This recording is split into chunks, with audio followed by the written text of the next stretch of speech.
అండి. ఇక నేనెందుకు ఏడుస్తున్నానో తెలుసా? నేను చాలా ఇష్టంగా తెచ్చుకున్నటువంటి ఉండి అయితే పగిలిపోయిందనమాట. ఇంక పగిలిపోయింది అనడం కన్నా పగలగొట్టేశాను. సిట్యుయేషన్స్ అలా డిమాండ్ చేశాయి అని చెప్పచ్చు.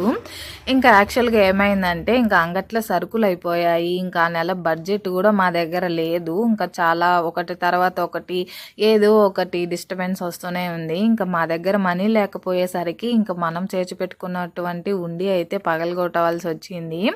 నేను ఉండి తెచ్చుకున్నదే ఏదన్నా ఒకటి గుర్తుగా తెచ్చుకుందాము, ఈ అంగడి డబ్బులు ఎంతైనా సరే ఖర్చు అయిపోతున్నాయి అన్నట్టు చేర్చి పెట్టుకున్నాను. బట్ కానీ అంగడికే పెట్టాల్సి వస్తుంది తిరిగి అని మాత్రం అస్సలు ఊహించలేదు. ఏంటో అండి, అంగడి పెట్టిన తర్వాత ఏ లాభం కానీ అస్సలు ఆశించడానికే లేదు. దాని డబ్బు దానికే పెట్టడం సరిపోతుంది. ఇంకా మీలో ఎవరికైనా అంగడి గురించి ఏదన్నా టిప్స్ తెలిస్తే నాతో షేర్ చేసుకోవడం అస్సలు మర్చిపోవద్దండి. ఇంకా యాక్చువల్గా అయితే 4000 చిల్లర అయితే చేర్చి పెట్టాను ఈ 3 నెలలు.